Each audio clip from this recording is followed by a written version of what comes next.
বলুন, বাড়িতে কুকুর, কুকুর বাড়িতে পোষা জায়েজ না নাজায়েজ? নাজায়েজ।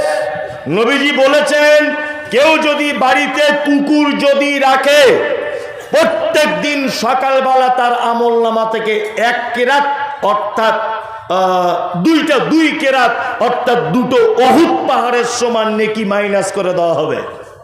কুকুর পোষা তাহলে যাবে না। কিন্তু আল্লাহ নবী সাল্লাল্লাহু আলাইহি ওয়াসাল্লাম বলছেন, প্রশিক্ষণ প্রাপ্ত কুকুর যে মালিকের মাল কোনটা বুঝে, অপরের মাল কোনটা বুঝে, ট্রেনিং প্রাপ্ত কুকুর যদি হয়, তুমি তোমার ধানের গাদা, তুমি তোমার গোয়াল ঘর, তুমি তোমার সম্পদ, তুমি তোমার বাড়ি চৌকি দেওয়ার কাজে তাকে লাগাতে পারো, এটা বৈধ।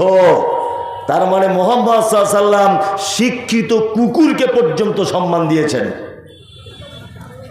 কথাটা কত কুইন্টাল ওজন আপনি বুঝতে পারছেন? একটা কুকুর, তাকে যদি শিক্ষা দেওয়া হয়, ট্রেনিং যদি দেওয়া হয়, মুহাম্মদ সাল্লাল্লাহু আলাইহি ওয়াসাল্লাম বলছে তুমি তোমার বাড়িতে রাখো, কোনো সমস্যা নেই।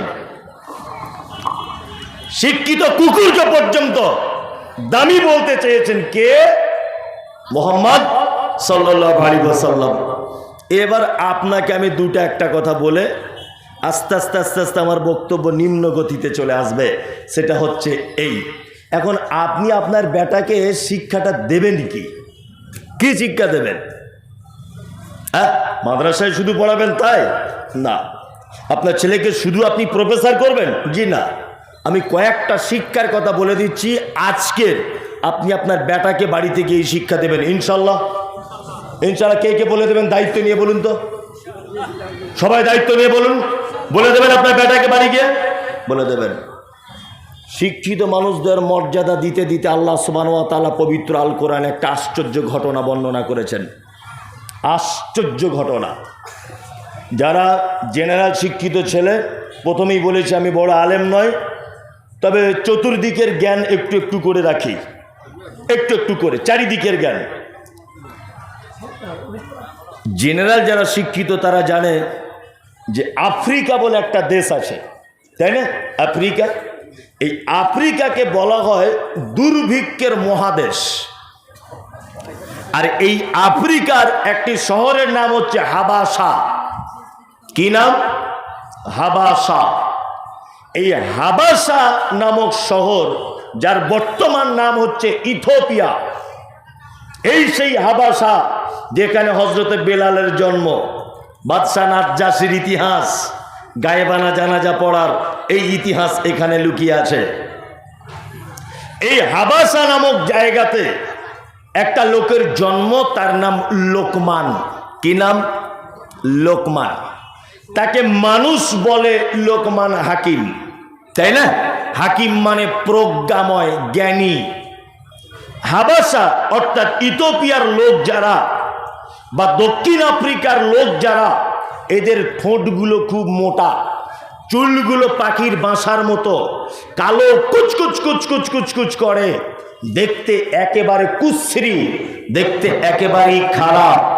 এইরকম একজন আফ্রিকান মানুষের ব্যাপারে আল্লাহ সুবহানাহু ওয়া তাআলা তার জ্ঞানকে প্রাধান্য দিয়ে পবিত্র আল কোরআন মাজিদে পর্যন্ত তার নামে একটা সূরা অবতীর্ণ করে দিয়েছে। নবীও ছিলেন না, রসুলও ছিলেন না লোকমান। তার মানে অত্তর ঘটনা থেকে বোঝা যায় একটা মানুষের সম্মান তার যোগ্যতা অনুযায়ী হয়, তাই না? তার বংশের কারণে সম্মান বাড়ে না। আমি মুমতাজুল ইসলাম লেখাপড়া জানতাম না, আমার বাপের 150 বিঘা জমি, কেউ আমাকে এখানে আজকে বক্তা করে আনতো? কেউ আনতো না। আমার বাপের 400 বিঘা জমি হলেও এখানে বক্তা হবার আমি চান্স পেতাম না।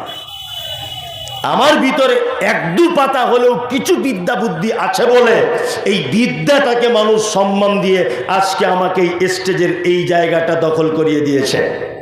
কি বলছে বুঝতে পারছেন না? তার মানে কোন মানুষ কে কত সুন্দর, কে কত সুন্দরী, এই দেখে মর্যাদা বাড়ে না বা কমে না। কোন মানুষের কত সম্পদ, এই দেখে তার মর্যাদা বাড়ে না বা কমে না। কে কত লম্বা, এই দেখে কারো মর্যাদা বাড়ে না বা কমে না। মানুষের সম্মান বাড়ে তার যোগ্যতা অনুযায়ী। তার শিক্ষকতার অনুযায়ী। এই জন্য আল্লাহ সুবহানাহু ওয়া তাআলা একজন শিক্ষিত মানুষকে পবিত্র আল কোরআনে, যে লোকটা সাধারণ একটা লোক, নবীও নয়, রসুলও নয়, কেউ নয়, সাধারণ লোকের নামে একটা কোরআনের সূরা অবতীর্ণ করে দিলেন, তার নাম লোকমান। লোকমান কত জ্ঞানী দেখবেন। লোকমান ছাগল চড়ানো কাজ করতেন। একদিন মালিকের বাড়িতে লোকমান বসে আছে। তা মালিক লোকমানকে জিজ্ঞাসা করছে, লোকমান, ওই লোকমান, আজকে বাড়িতে রান্না হলো কি? লোকমান তখন বলছেন বকরি। বাড়ির মালিক তখন বলছে, এক কাজ করো লোকমান, বকরির দেগের ভিতরে সব থেকে উৎকৃষ্ট দুটি অঙ্গ আমাকে এনে দাও, আমি খাবো।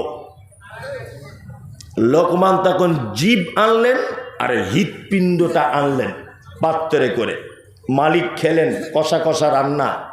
কিছুদিন পর লোকমান হাকিমকে তার মালিক আবার বলছে, লোকমান, ও লোকমান, কি রান্না হলো বাড়িতে? বলছে, বাড়িতে রান্না হয়েছে বকরি। বলছে, বকরির দেহের একেবারে নিকৃষ্ট দুটো অঙ্গ আমাকে এনে দাও, আমি আজকে খাবো। লোকমান হাকিম প্রথম দিন আনলেন উৎকৃষ্ট অঙ্গ, তার নাম জিভ আর হৃৎপিণ্ড, আর দ্বিতীয় দিনেও এনেছেন জিভ আর হৃৎপিণ্ড।